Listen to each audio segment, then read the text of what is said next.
Berikut ini adalah seluruh jadwal kegiatan tengah minggu. Umas Online Service, Women of Impact, JZN Youth Online Service.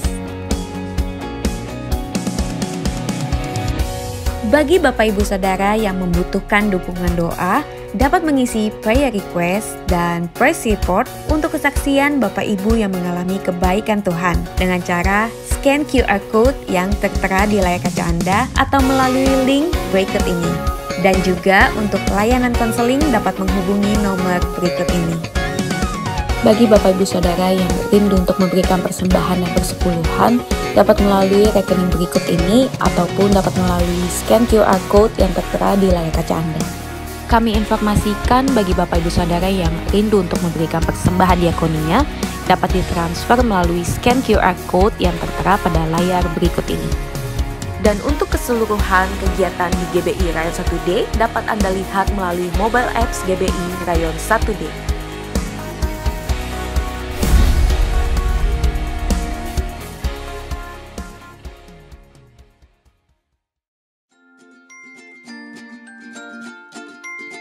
Shalom adik-adik, kakak ingin informasikan bahwa saat ini Rayon 1D telah membuka kembali kelas KOM 100 Junior Angkatan 9 untuk pembelajarannya melalui online via aplikasi Zoom. Dan pastinya dengan guru-guru yang asik dan luar biasa. Yuk segera join dengan scan QR code di sini. God bless you.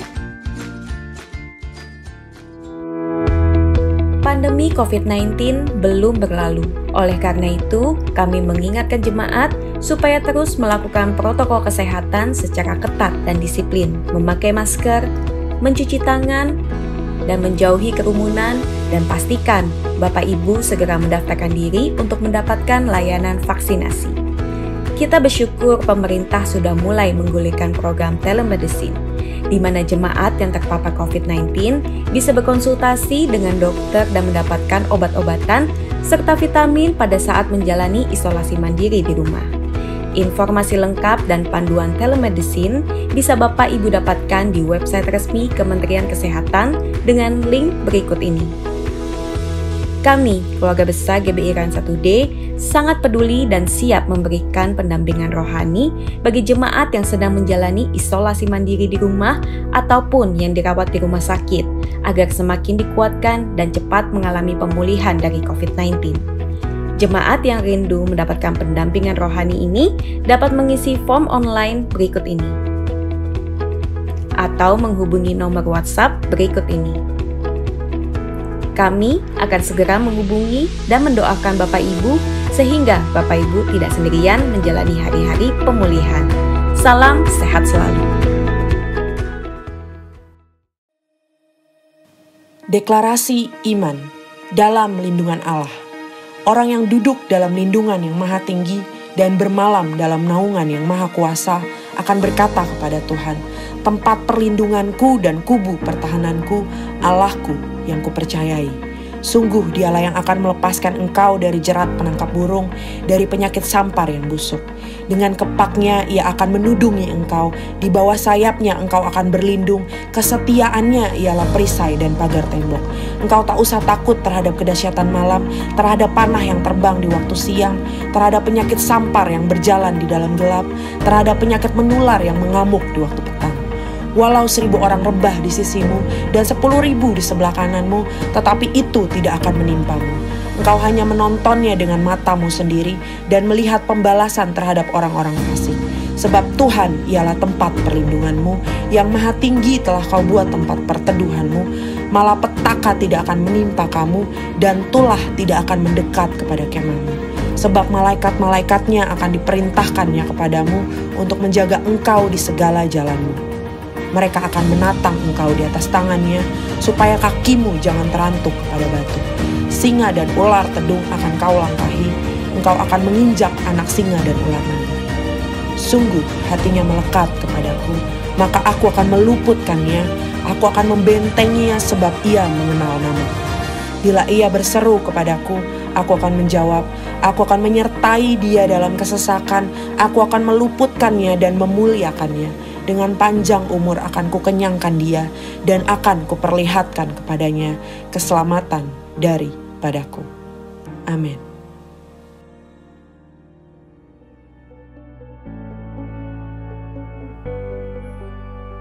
Pentakosta ketiga. 1. Pentakosta ketiga adalah pencurahan Roh Kudus yang dahsyat di zaman ini, melebihi yang terjadi di Asus Sastri.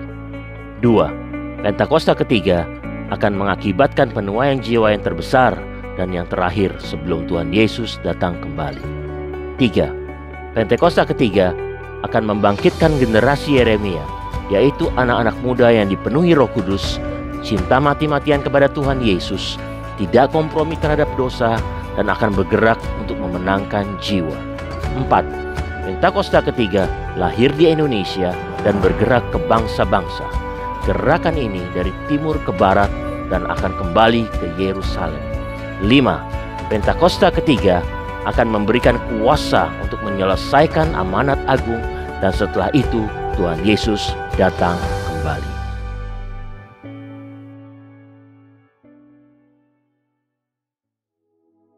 Shalom saudara, apa kabarnya?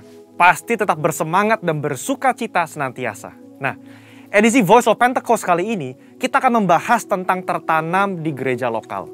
Mungkin saudara pernah mengalami di mana aspirasimu ditolak di gereja lokal, atau pernah merasa dicuekin oleh gembala. Mungkin pernah dikecewakan, dan berujung kita pindah-pindah gereja, mencari tempat yang nyaman untuk beribadah. Saya ingin katakan bahwa saudara harus tetap tertanam di gereja lokalmu. Markus 4 ayat 26-29 memuat sebuah perumpamaan singkat tentang kerajaan Allah yang digambarkan dengan proses bercocok tanam. Ayat 27 berkata, "Lalu pada malam hari ia tidur dan pada siang hari ia bangun. Dan benih itu mengeluarkan tunas dan tunas itu makin tinggi. Bagaimana terjadinya tidak diketahui orang itu." Setiap proses untuk bertumbuh yang dialami sebuah benih terjadi di dalam tanah. Di tempat gelap, di mana tidak seorang pun yang bisa melihat dan mengetahuinya. Demikian pula dengan setiap kita sebagai benih. Ketika kita berkomitmen untuk tertanam di gereja lokal, kita akan mengalami berbagai proses yang mungkin tidak nyaman. Dan setiap proses tersebut tidak dapat dilihat oleh orang lain. Sayangnya, banyak orang yang menyerah ketika melewati proses krusial ini. Banyak yang tergoda untuk melihat rumput tetangga yang selalu terlihat lebih hijau dibandingkan rumput di rumah sendiri. Ingat, yang terlihat oleh mata kita hanyalah hasil akhirnya yang sudah tampak baik. Sementara yang tidak kita lihat adalah proses yang juga dialami oleh rumput tetangga ketika baru disemai dan masih di dalam tanah. Di era pandemi COVID-19 ini, di mana kita harus beribadah secara virtual, semua gereja berlomba-lomba dalam menyajikan konten yang terbaik, display yang estetik, musik yang menarik, dan kemampuan editing yang kekinian. Dalam sebuah survei yang dilakukan oleh Barna Research pada bulan Juli 2020, mengenai kehadiran jemaat lintas generasi dalam ibadah virtual di masa pandemi, 40% dari generasi baby boomer memutuskan untuk tetap tertanam di gereja lokal, 31% dari generasi X, dan hanya 30% dari generasi milenial yang tertanam di gereja. Padahal, benih yang terus-menerus dipindah media tanamnya akan membutuhkan waktu untuk beradaptasi di tanah yang baru. Dan tak jarang, benih itu akan mati dan tidak dapat berbuah lagi. Yohanes 15 ayat 2 menuliskan, "Setiap ranting padaku yang tidak berbuah dipotongnya, dan setiap ranting yang berbuah dibersihkannya, supaya ia lebih banyak berbuah." Tuhan menginginkan pertumbuhan dari sebuah benih, dan agar benih tersebut dapat berbuah lebat kelak. Tentu saja, hal ini tidak dapat terjadi jika benih tersebut kerap dipindah-pindahkan. Jika kita tidak tertanam di gereja lokal, maka kita tidak dapat mengalami pertumbuhan yang sempurna. Bahkan tanpa kita sadari, kita bisa mengalami kematian rohani. Kita tidak dapat menikmati buah yang seharusnya dapat kita hasilkan apabila kita tertanam di gereja lokal. Lalu, apa hal-hal yang dapat terus mendorong kita untuk tetap tertanam di gereja lokal? Yang pertama, mengubah perspektif kita. Sekali lagi, ketika sebuah benih ditanam, ia diletakkan di dalam tanah yang gelap dan tak terlihat. Di situasi seperti inilah, perspektif kita harus dirubah. Ditanam sebagai benih atau dikubur seperti jenazah. Faktanya, di dalam tanah itu mungkin ada rasa kesepian. Tidak dilihat orang. Seakan-akan tidak ada jalan keluar. Saudara, kita bukan sedang dikubur, melainkan kita sedang ditanam. Jika kita berpikir bahwa kita sudah dikubur, maka tidak ada lagi pertumbuhan yang dapat kita alami. Namun ketika kita mengubah perspektif bahwa keadaan yang saat ini kita alami di dalam tanah adalah karena kita sedang ditanam, maka kita akan terus bertumbuh hingga waktunya benih tersebut akan tampak di atas tanah dan menghasilkan buah. Saudara sedang ditanam dan bukan dikubur. Kedua, jalani proses. Proses adalah bagian terpenting dari perjalanan hidup setiap manusia, di mana manusia dibentuk lewat hal-hal yang sulit agar menjadi semakin baik dan semakin kuat di kemudian hari. Alkitab berulang-ulang menggambarkan hidup manusia bagaikan tanah liat di tangan tukang periuk. Sebelum menjadi bejana, maka tanah liat harus melalui proses diremukan, ditekan, bahkan dimasukkan ke dalam tungku untuk dibakar sebelum bejana tersebut jadi sempurna. Tidak ada seorang pun yang luput dari proses. Ingat, proses inilah yang menentukan seberapa kuat akar yang akan kita hasilkan untuk menyokong seluruh pertumbuhan kita nantinya. Oleh sebab itu, mengalami berbagai proses di gereja lokal adalah hal yang wajar agar kita sebagai benih dapat memiliki akar yang kuat. Dalam proses itulah Tuhan sedang membentuk karakter kita agar semakin serupa dengan Kristus. Yang ketiga, berhenti membanding-bandingkan. Kita tahu cerita tentang Lea yang selalu merasa tidak dicintai oleh suaminya Yakub, karena Yakub lebih cinta kepada Rahel, istri keduanya. Pada saat itu, Lea melahirkan 3 anak laki-laki bagi Yakub, sementara Rahel mandul. Lea yang terus-menerus membandingkan cinta dari Yakub kepada Rahel merasa sedih, tertekan, kesepian, sampai ia mencurahkan perasaannya lewat arti nama yang diberikan ke 3 anaknya. Kalau Lea terus-menerus membandingkan dirinya dengan Rahel, ia tidak dapat melihat berkat yang diberikan Allah kepadanya, yaitu anak-anak yang dikaruniai. Sama seperti kisah Lea, ketika kita sibuk membanding-bandingkan, kita tidak bisa melihat berkat yang telah Allah sediakan. Dalam konteks ini, ketika kita terus membanding-bandingkan gereja lokal kita, pemimpin kita, rekan sepelayanan kita dengan gereja orang lain, kita tidak dapat melihat berkat dan tujuan yang telah Allah tetapkan ketika ia menempatkan kita di gereja lokal kita saat ini. Keputusan yang paling tepat bagi sebuah benih adalah untuk tetap tertanam di mana ia ditempatkan. Sebagai benih yang ditanam di gereja lokal, mari ubah perspektif kita bahwa kita sedang ditanam dan bukan dikubur. Jalani proses dengan ucapan syukur dan berhenti membanding-bandingkan. Maka pada waktunya kita akan bertumbuh dan berbuah lebat, sehingga buah tersebut dapat kita nikmati dan juga dinikmati oleh orang lain. Untuk penjelasan lebih lengkapnya dari tim teologi kami, silakan buka link yang ada di atas atau scan QR Code yang tersedia. Salam integritas, Tuhan Yesus memberkati.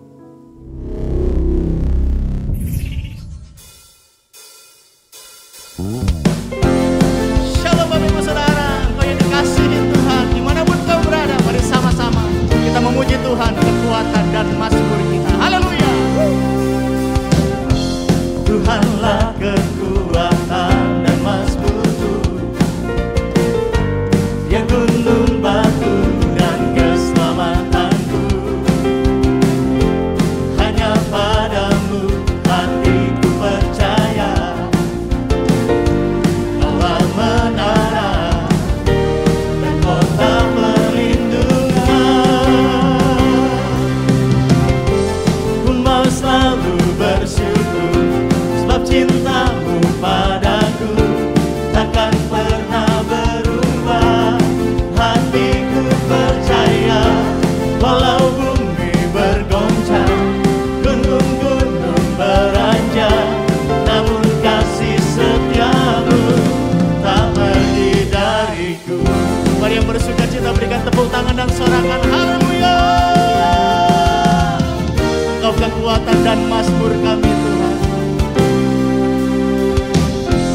Tuhanlah kekuatan dan mazmurku, Dia gunung batu dan keselamatanku. Hanya padamu hatiku percaya, Allah menara dan kota perlindungan. Mari katakan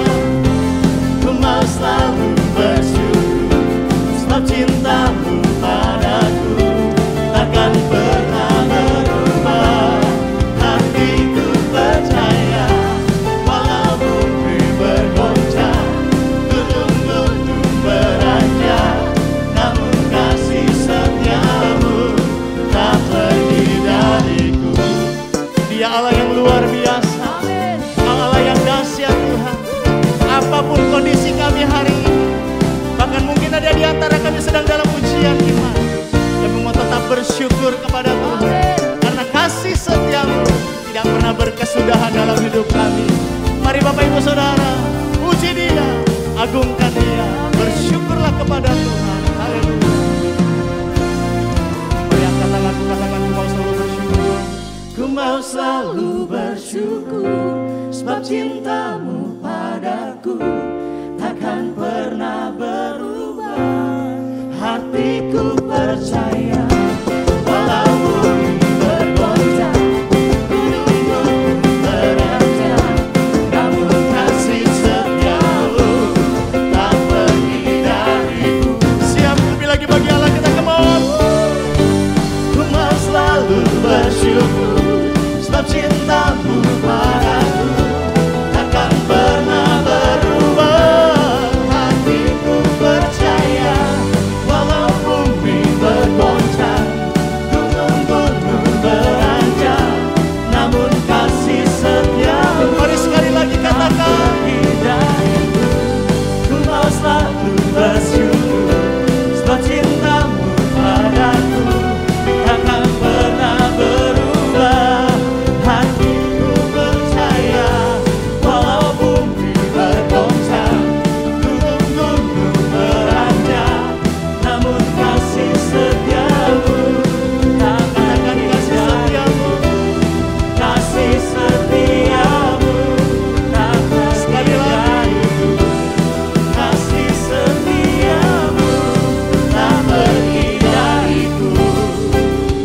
Mari berikan tepuk tangan yang terbaik bagi Allah kita, saudara.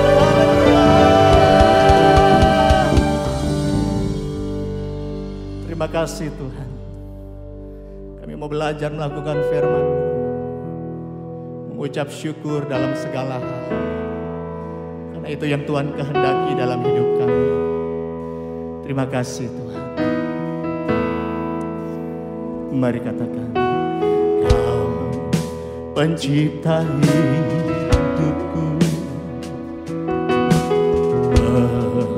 memelihara jiwaku. Kau layak terima segala pujian, ku naikkan syukurku. Kau pemilik hidupku,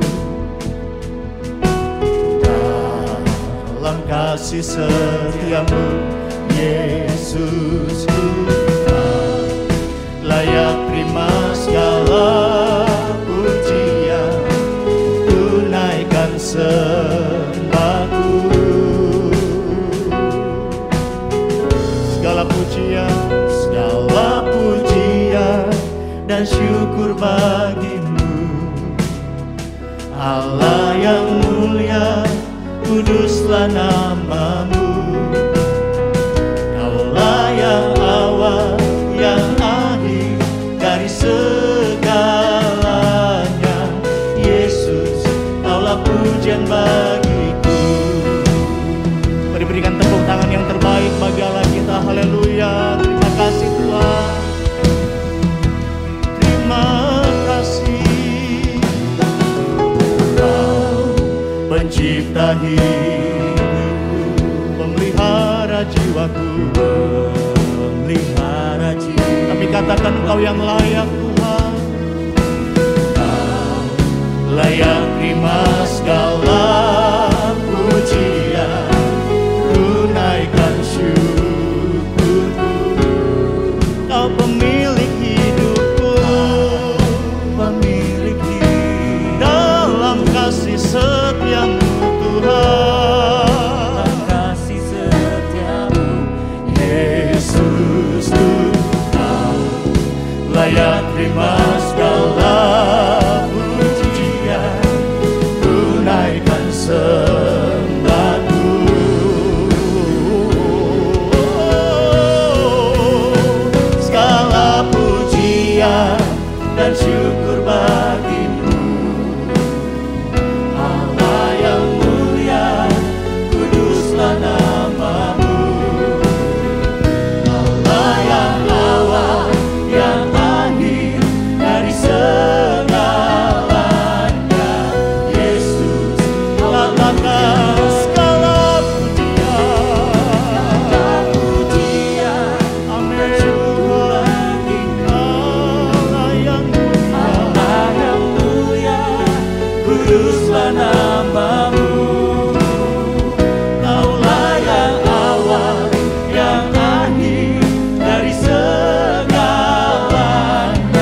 pujian bagi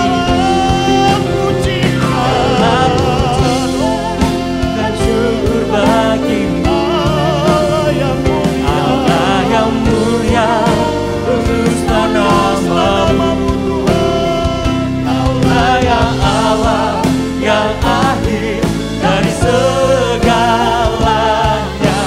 Yesus, Kaulah pujian bagi. Kaulah yang awal, Kaulah yang awal, yang akhir dari segalanya. Yesus, mari sekali lagi saya mengangkat dua tangan, katakan Kaulah yang awal, Kaulah yang awal, yang akhir dari segalanya. Yesus, Kaulah pujian bagiku. Haleluya, haleluya. Alfa dan Omega, Engkau yang awal dan yang akhir, dan Engkaulah yang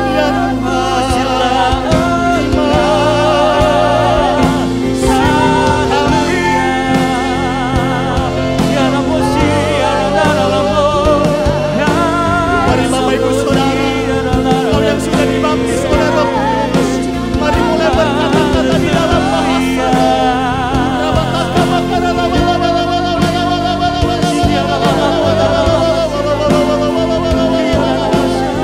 Mari terus bangun manusia roh kita hari ini untuk tetap bersyukur, untuk tetap memuji-muji Dia. Haleluya, haleluya. Yesus,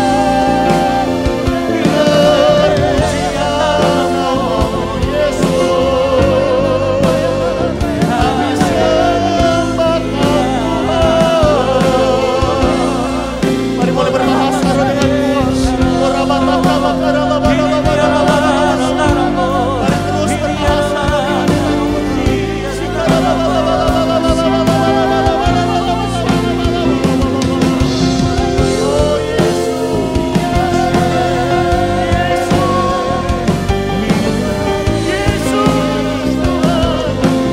We call your name Jesus. We call your name Jesus. Nama di atas segala nama. Nama yang berkuasa. Nama yang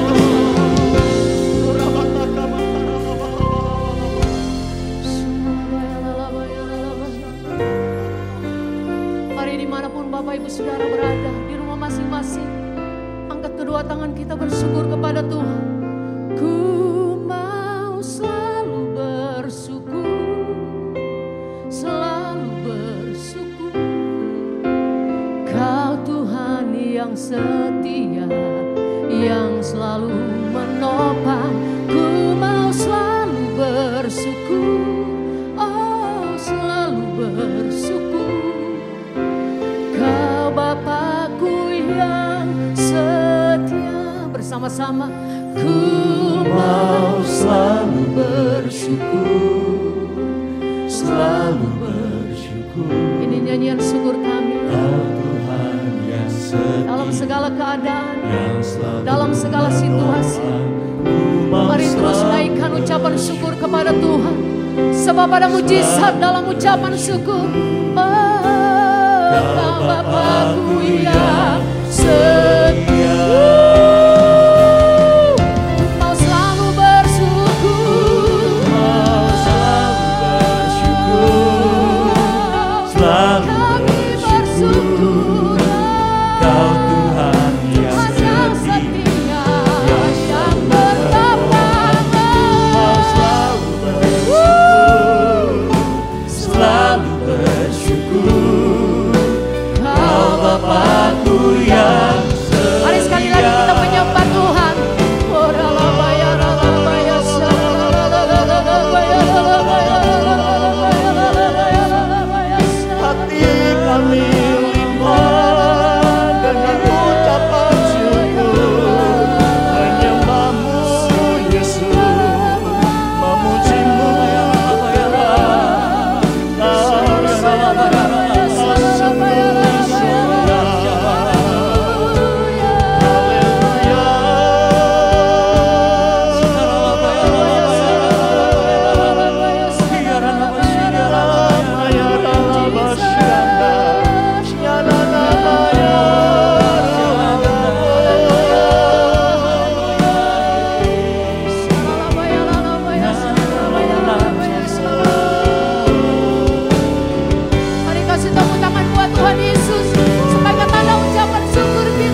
buat Dia Bapa kita yang baik.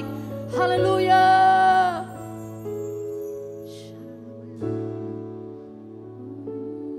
Shalom Bapak Ibu, mari kita sama-sama menyatukan hati untuk berdoa untuk beberapa pokok doa yang telah masuk. Bapa, kami bersyukur Tuhan untuk segala kebaikan-Mu dalam kehidupan kami. Hari ini kami sepakat Tuhan menyatukan hati kami. Kami berdoa Tuhan untuk anak yang saat ini sedang dalam kandungan. Kami berdoa Tuhan menolong supaya anak ini boleh tumbuh sehat, normal. Dia boleh lahir Tuhan dengan tubuh yang sehat Tuhan. Kami berkatakan Tuhan, semuanya baik adanya. Juga untuk ibu daripada anak ini kami berdoa Tuhan, supaya Engkau memberikan kesehatan, kekuatan di dalam proses melahirkan anak ini.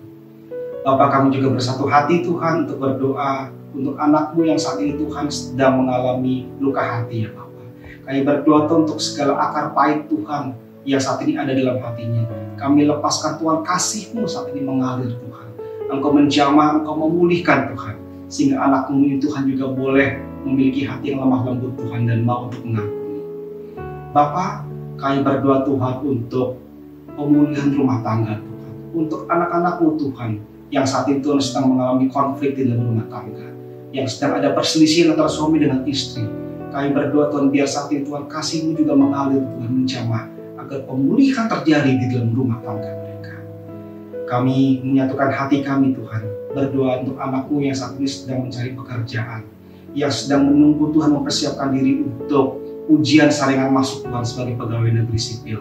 Tuhan tolong memberikan hikmat, kemampuan untuk dia boleh lulus dari ujian yang baik dan mendapatkan pekerjaan yang terbaik juga. Bapak, kami juga menyatukan hati kami berdoa Tuhan mendukung anak-Mu yang saat ini sedang bergumul Tuhan untuk memiliki rumah. Kami percaya Engkau Allah yang memberikan yang terbaik, Engkau yang menyediakan tetap pada waktunya, agar Engkau juga menolong supaya anak-Mu ini Tuhan boleh mendapatkan rumah yang diinginkan. Dan pada akhirnya Tuhan, hari ini kami sama-sama bersyukur Tuhan untuk beberapa press report Tuhan yang telah masuk pada kami Tuhan. Kami bersyukur Tuhan untuk anak-Mu yang saat ini telah dikaruniai anak ya Bapa. Kami berdoa Tuhan untuk dalam proses kehamilannya Tuhan, semuanya boleh berjalan dengan lancar. Kami bersyukur untuk anugerah-Mu. Bapak, kami juga bersyukur Tuhan untuk seorang ibu yang selama ini sukar untuk dapat istirahat dengan baik Tuhan, sukar untuk tidur. Tapi hari ini kami dengar kabar dia sudah boleh dapat beristirahat dengan normal. Kami bersyukur untuk segala kebaikan. Terima kasih ya Allah, terima kasih. Kami menaikkan segala pujian, hormat, kemuliaan hanya bagi nama-Mu. Di dalam nama Tuhan Yesus Kristus kami berdoa. Haleluya. Amin. Bapak Ibu sekalian, hari ini kita akan sama-sama dilayani oleh hambanya yaitu Pendeta Leonardo Samsuri dengan topik mengenai keluarga. Mari siapkan hatimu, Tuhan Yesus memberkati.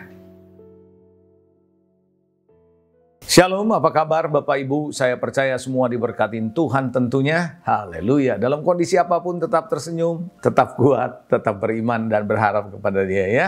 Amin. Nah, hari ini saya akan berbicara mengenai satu topik dalam hal keluarga. Keluarga-keluarga di tengah-tengah situasi seperti ini.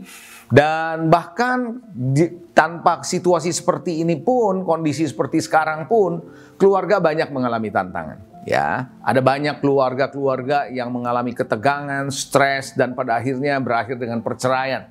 Nggak heran. Dan ada juga yang berakhir dengan bunuh diri bahkan. Nah, hari ini secara khusus saya akan berbicara tentang saling percaya dalam keluarga.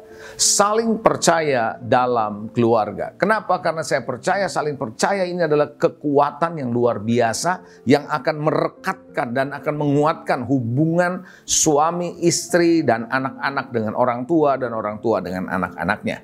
Oleh karena itu, saudara, kita di keluarga di zaman sekarang ini sangat terpapar dengan internet, dengan teknologi, sehingga ada begitu banyak, saudara, serangan dari dunia maya pada keluarga, baik dari pihak ayah atau suami, ibu atau istri dan anak-anak tentunya, sehingga kita tidak luput dari serangan musuh-musuh yang ada untuk mencoba keluarga menjadi retak. Oleh karena itu rasa saling percaya menjadi satu kekuatan buat sebuah keluarga. Yang setuju sama saya boleh katakan amin. Nah, mari kita melihat ada satu ayat firman Tuhan bagaimana ketika Daud dengan Yonatan itu mereka berdua bisa saling percaya yang begitu luar biasa keduanya. Kita lihat dalam 1 Samuel 18 ayat 1 sampai dengan ayat yang ketiga. Saya akan bacakan. Saudara yang dikasihi, ketika Daud habis berbicara dengan Saul, berpadulah jiwa Yonatan. Perhatikan, berpadulah jiwa Yonatan. Bukan cuma secara fisik, tapi jiwa Yonatan dengan jiwanya Daud. Terjadi rajutan antara keduanya, Yonatan dengan Daud jiwanya. Dan Yonatan mengasihi dia atau mengasihi Daud seperti dirinya. Mengasihi seperti jiwanya sendiri. Jadi Bapak Ibu Saudara, bagaimana keduanya saling mengasihi. Kuncinya bisa saling percaya adalah karena saling mengasihi dan jiwa ini terajut. Begitu. Pada hari itu Saul membawa dia dan tidak membiarkannya pulang ke rumah ayahnya. Ayat yang berikutnya, Yonatan mengikat perjanjian. Perhatikan, ikat janji, covenant dengan Daud. Karena ia mengasihi dia seperti dirinya sendiri. Jadi saudara yang dikasihi, kita belajar di sini bagaimana kedua pribadi ini saling mengasihi, mereka berpadu di dalam jiwa mereka. Bukan cuma sama taste-nya, bukan cuma sama minatnya, enggak. Lebih daripada itu, tetapi ada satu kesatuan jiwa. Nah, di dalam keluarga, seringkali suami istri atau anak bisa di dalam satu rumah, tapi nggak terhubung sebenarnya. Nggak ngomong, ataupun ngomong, tapi jiwanya tidak terhubung. Nah, oleh karena itu, saudara, ini penting sekali. Nah, saya katakan, saudara, saling percaya merupakan kekuatan.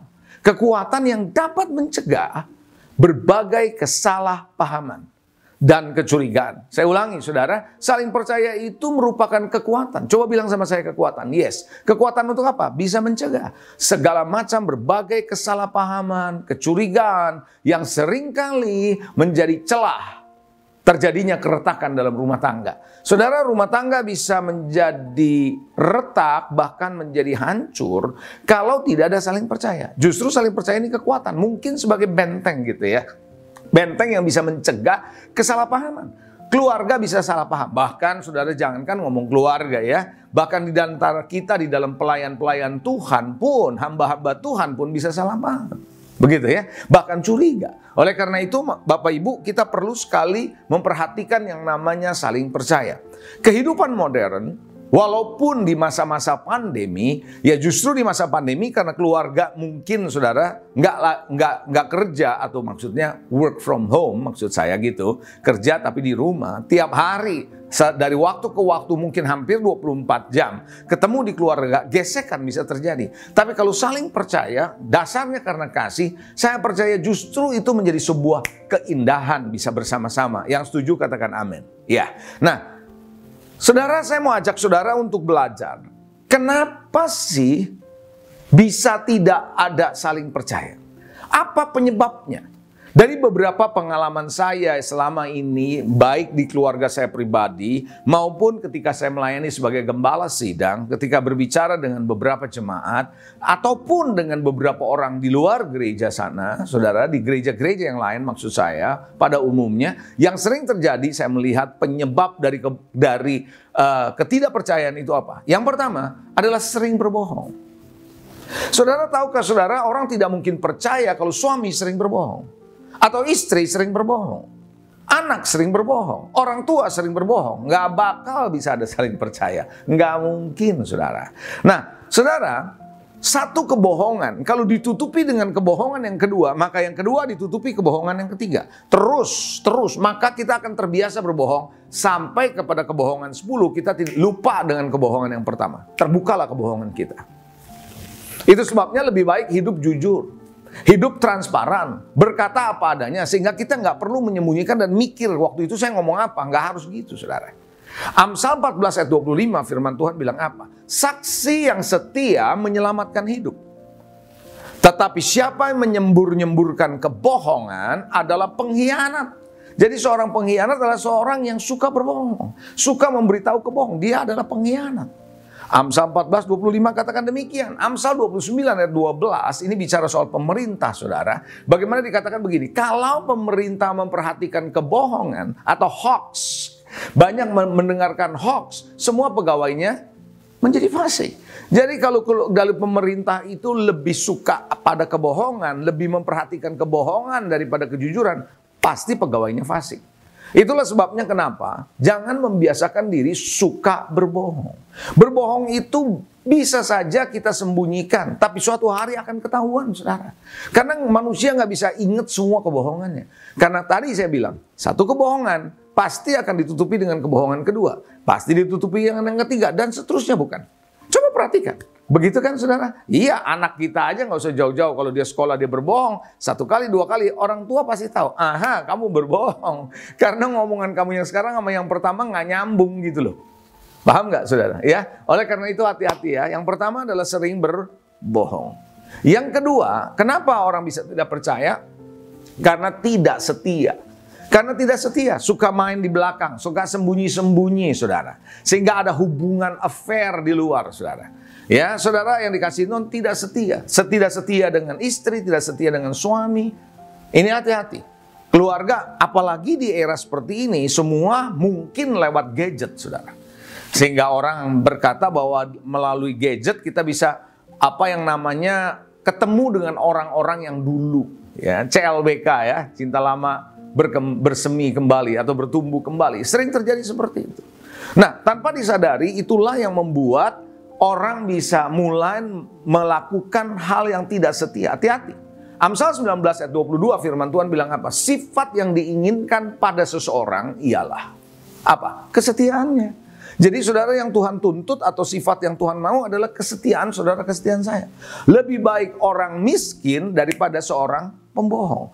Bukankah begitu saudara? Emang kita mau bergaul dengan orang yang suka bohong? Emang kita mau punya pegawai yang suka bohong? Nggak mau lah saudara. Betul nggak saudara? Justru sifat pembohong yang tidak setia ini hati-hati saudara. Oke? Sampai di sini jelas saudara ya. Lalu di dalam Amsal 20 ayat 6 berkata, banyak orang menyebut diri baik hati. Banyak orang bilang saya baik hati, dia baik hati dan sebagainya. Tapi orang yang setia, siapa yang menemukannya? Saudara tahukah saudara? Menemukan orang cerdas, menemukan orang terampil, ya, menemukan orang yang mau kerja, banyak. Tapi menemukan orang yang setia tidak mudah. Saudara, kata bahasa Inggris setia adalah faithful. Asal katanya adalah faith. Jadi iman itu dan kesetiaan itu sama saudara. Oleh karena itu orang yang setia adalah orang yang beriman. Orang yang beriman adalah orang yang setia. Saudara dan saya orang beriman. Kalau kita orang beriman percaya sama Tuhan, kita seharusnya menjadi orang yang setia. Yang setuju katakan amin. Haleluya. Amin saudara. Itu sebabnya kenapa ketika ada 3 orang hamba yang dikasih oleh majikannya 1 talenta, 2 talenta, dan 5 talenta. Masih ingat kisah perumpamaan tentang talenta? Yang 2 talenta mengembangkan menjadi 4. Yang 5 talenta mengembangkan jadi 10. Saya fokus kepada yang 2 ini. Nah saudara, apa yang Tuhan katakan kepada yang 2 talenta dan 5 talenta yang mengembangkan 2 kali lipat? Ya, 2 jadi 4, 5 jadi 10. Tuhan bilang begini, baik benar perbuatanmu, hai hambaku, yang baik, perbuatannya baik memang. Dia bilang, baik benar perbuatanmu, what you do is good. Apa yang kau lakukan baik. Oleh karena apa? Karena dia bilang, baik benar perbuatanmu, hai hambaku, the person, orangnya, hambanya, yang baik dan setia.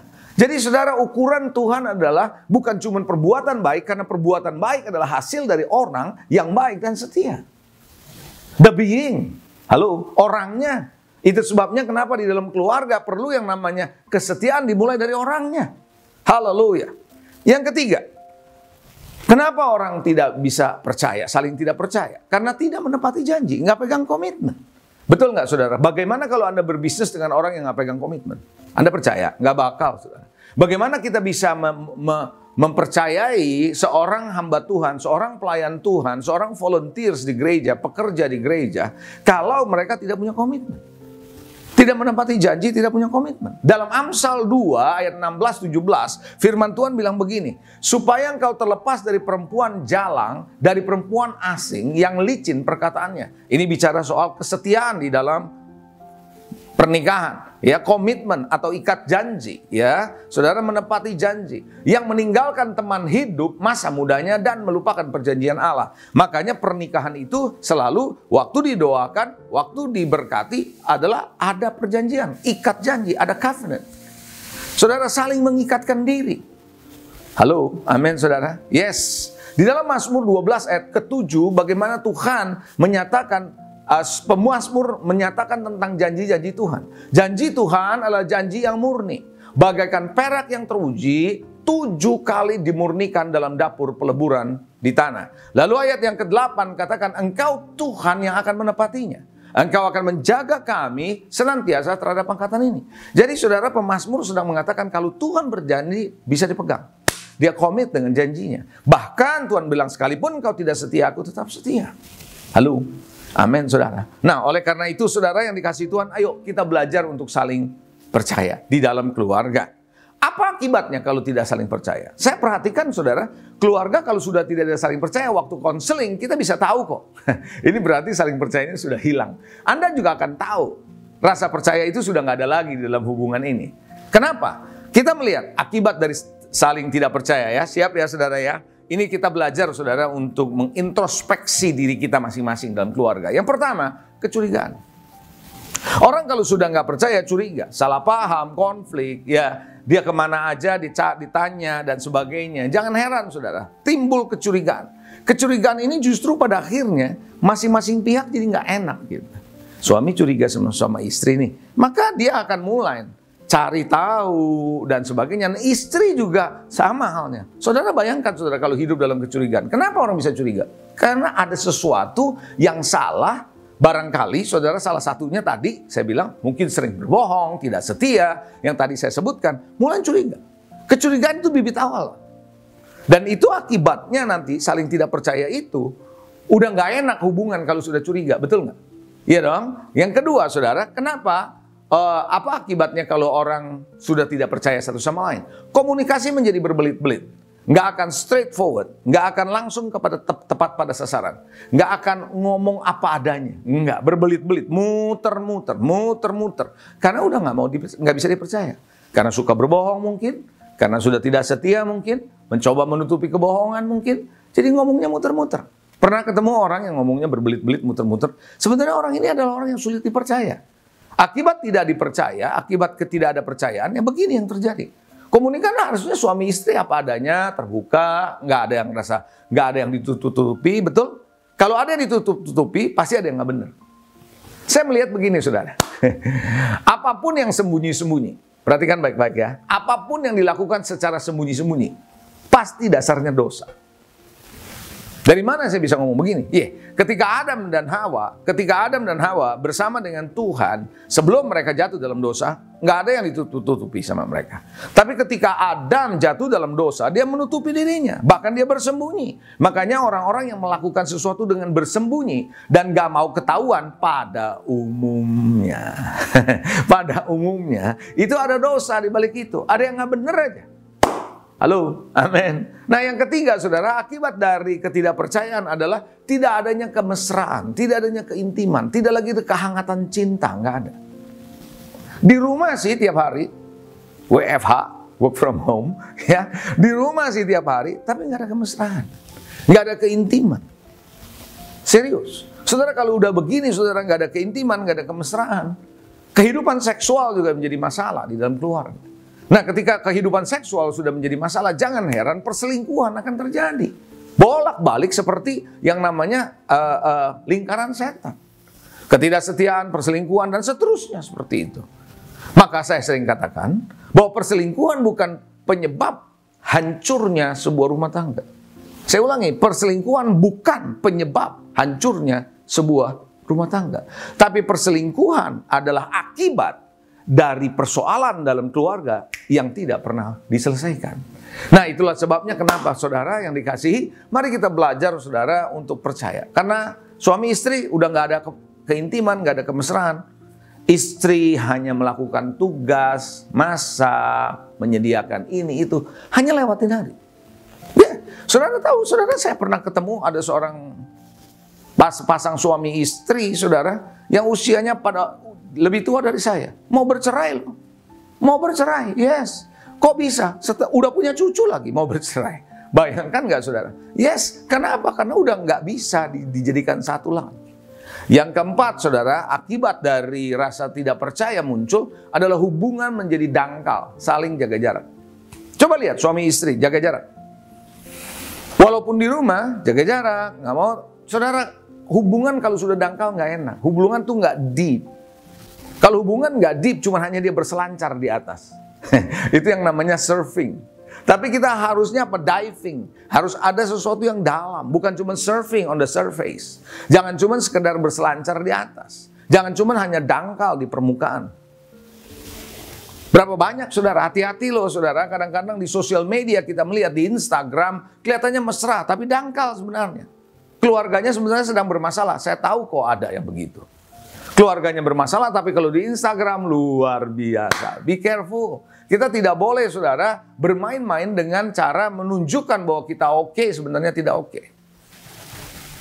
Halo, amin, saudara. Hubungan menjadi dangkal dan menjaga jarak. Lihat, kalau ada di antara saudara keluarga yang seperti ini, hati-hati. Jangan-jangan rasa tidak percaya sudah ada di situ. Yang kelima, saudara, akan ada perasaan dikhianati. Akibat dari saling tidak percaya karena merasa dikhianati, saudara. Yes, dia akan merasa dikhianati karena tadi tidak setia, suka bohong, dan seterusnya. Makanya Alkitab bilang dalam Amsal 18 ayat 19 apa? Bahwa saudara yang dikhianati lebih sulit dihampiri daripada kota yang kuat. Tuh, saudara sulit dihampiri, sulit diajak ngomong, sulit terbuka, tertutup, begitu seterusnya. Maka dia akan menarik diri. Maka dia akan jalan sendiri. Udah lu gua satu rumah sih. Hati-hati loh. Dalam rumah tangga harus punya saling percaya. Bisa katakan amin? Anda siap? Saya percaya Tuhan mau memulihkan keluarga. Yesus belum datang, Kisah Rasul berkata 3:21, bahwa dia belum datang ke dunia ini. Kenapa? Sampai segala sesuatu, pemulihan segala sesuatu terjadi. Salah satu pemulihan yang perlu adalah rumah tangga, keluarga. Karena gini, ketika keluarga bermasalah, saya yakin kemana-mana bermasalah. Pekerjaan bermasalah, bisnis bermasalah, apalagi di pelayanan. Waktu saya masih menjadi banker, saudara. Waktu saya masih menjadi bankers, saya ketemu seorang klien, ya cukup oke, perusahaannya gede. Ini adalah perusahaan Jepang, dan dia adalah orang Jepang, eksekutif Jepang yang sudah tinggal di Indonesia 17 tahun. 17 tahun. Saya bertanya kepada dia bisa bahasa Indonesia, dan saya bertanya kepada dia, bagaimana kehidupan orang-orang Jepang? Dia bilang begini, banyak orang-orang Jepang yang seringkali mengabaikan kehidupan keluarga demi pekerjaan yang mereka cari. Dia katakan demikian. Dan kami, katanya, di perusahaan, di pabrik di Jepang, banyak justru percaya kalau orang-orang punya masalah di rumah tangga, biasanya punya masalah di pekerjaan. Oh ya? Yes. Makanya kadang-kadang kita perlu sebagai manajer meng-approach mereka, meng-counseling mereka. Saya bilang, what? Yes. Karena kalau di rumah bermasalah kerjaan nggak benar. Dia bilang. Karena menurut mereka, excellent itu tidak hanya terjadi di pekerjaan, tapi excellent itu dalam keseharian. Wow, luar biasa. Karena itu saudara, ayo kita belajar untuk membangun saling percaya. Are you ready? Bagaimana caranya saudara dan saya membangun kehidupan atau hubungan yang saling percaya? Anda siap untuk menjadi orang yang bisa saling percaya? Keluarga-keluarga perlu saling percaya. Saya berdoa lewat khotbah ini, lewat pesan ini, biar jangan sampai saya udah nggak percaya. Artinya gini, lu jalan sama temen, gua jalan sama temen, pulang ke rumah, jadi seolah-olah nggak kenal. It's like alien gitu, jadi asing gitu kan, nggak lucu saudara. Ya, bagaimana membangun hubungan saling percaya? Yang pertama, belajarlah untuk jujur. Belajarlah untuk jujur dan transparan. Jangan suka menyembunyikan apapun. Karena kalau kita mau mulai saling percaya, satu-satu masing-masing harus belajar untuk jujur. Berkata apa adanya, transparan. Dan tentu waktu jujur, kedua-duanya harus punya saling mengasihi dan punya pengampunan. Karena kalau jujur nggak disertai dengan pengampunan, bisa ramai itu saudara. Kejujuran saudara, suami, kejujuran istri harus disertai dengan belas kasihan dan pengampunan plus pertobatan. Saya ulangi, jujur, transparan, penting, yes. Tapi kalau nggak disertai dengan pertobatan, itu menyakitkan. Misal si suami melakukan yang salah, perselingkuhan misalnya, jujur, ngaku, bertobat. Nah, itu baru bisa yang namanya saling percaya dibangun. Sebaliknya si istri yang mendengar pengalaman dari si suami seperti ini harus berbuka hati, mengasihi, dan mengampuni. Karena saya percaya nggak ada masalah yang nggak bisa diselesaikan. Keluarga punya masalah yang besar sekalipun tidak akan pernah yang namanya nggak bisa diselesaikan. Pasti bisa diselesaikan kalau ada pengampunan yang lebih besar daripada masalahnya. Amin, saudara. Jadi saya ulangi, saudara, jujur, transparan.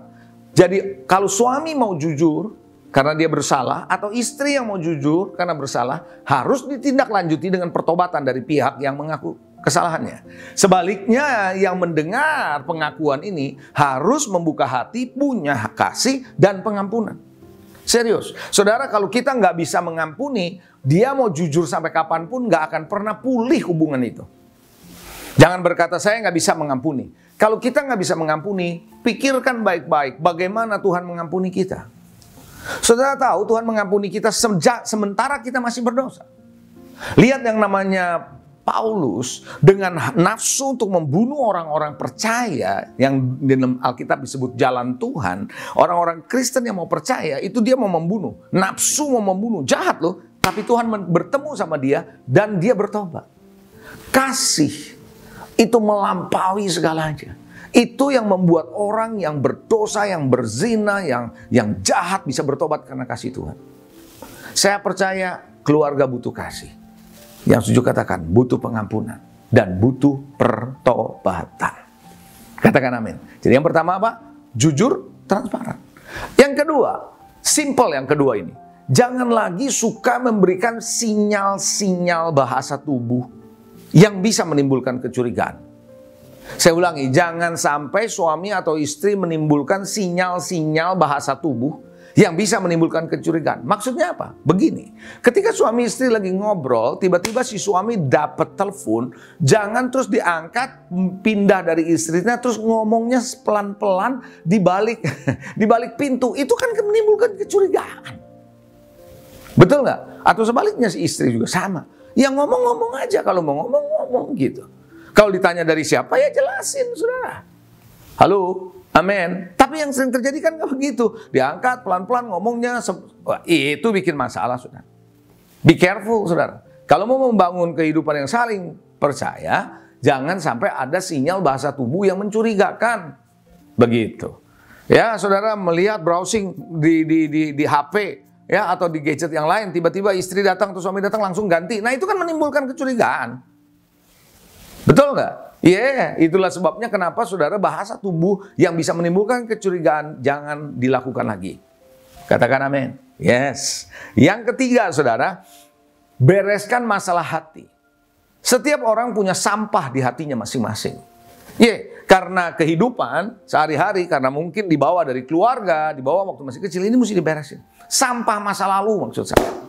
Jangan dibiarkan, saudara. Kenapa? Karena sampah masa lalu ini kalau dibiarkan, itu akan berbau busuk dan akan membuat kehidupan rumah tangga jadi hancur. Karena masa lalu.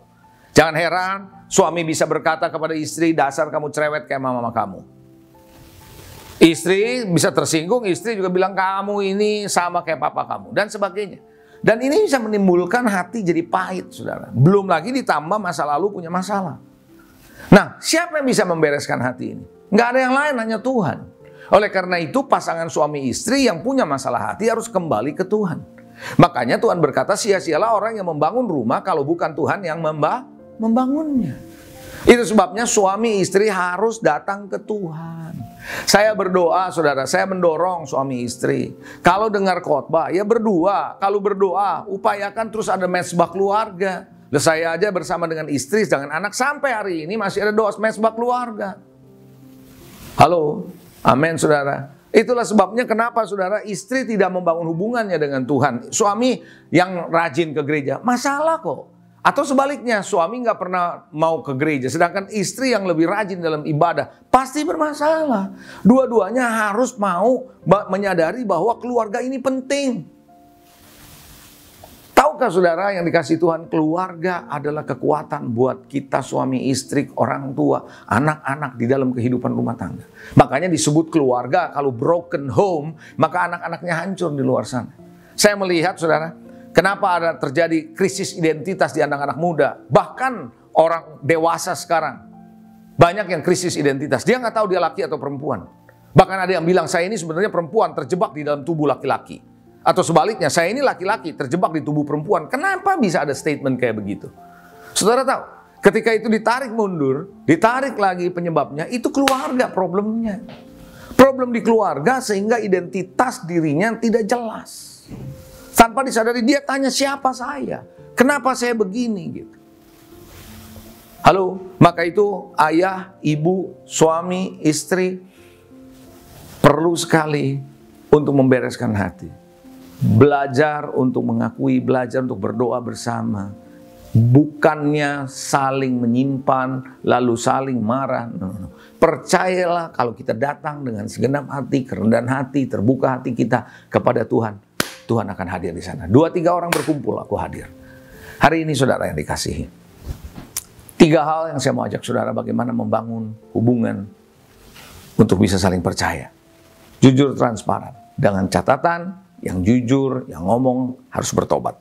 Amen. Sedangkan yang mendengar pengakuan harus bisa mengampuni. Terima dengan kasih, belajar mengasihi. Lalu yang kedua, jangan biarkan sinyal bahasa tubuh yang mencurigakan. Membuat akhirnya saling tidak percaya. No, jangan lakukan itu. Dan yang ketiga, bereskan masalah hati. Yang keempat, terakhir, bertumbuhlah dalam kasih bersama-sama di dalam Tuhan. Bertumbuh dalam kasih, artinya apa? Dua-duanya harus melayani Tuhan. Dua-duanya harus baca firman. Dua-duanya harus cinta Tuhan. Saya bersyukur saya punya istri yang dari kuliah sama-sama kita melayani Tuhan. Sampai sekarang. Jadi segala sesuatu kita lihat dari sisi kebenaran firman Tuhan. Persoalan anak kita lihat dari firman Tuhan. Persoalan kita berdua ketika ada masalah kita lihat dari firman Tuhan. Ketika ada masalah dalam gereja kita lihat dari firman Tuhan. Sehingga firman Tuhan menjadi standar. Bukan pikiran kita, bukan pengalaman orang tua kita dulu. Banyak suami membangun kehidupan rumah tangga dari pengalaman dengan keluarganya yang dulu bersama ayah ibunya. Sementara ayah ibunya tidak membangun keluarga di atas dasar kebenaran firman Tuhan. Sama, istrinya juga sama. Nah, dua-duanya eksperimen dalam pernikahan. Istri eksperimen, suami eksperimen. Yang saya maksud eksperimen apa? Eksperimen membangun dengan cara yang meraba-raba nih, nggak tahu. Tapi sekarang kita sudah dalam Tuhan, bangun semua back to the Bible. Apa kata Alkitab? Makanya saudara dalam pernikahan ya, pemberkatan nikah sering pendeta mengasih hadiah dari gereja adalah Alkitab kan. Ya, kenapa? Supaya apa? Supaya mereka melihat segala sesuatu dalam terang firman Tuhan.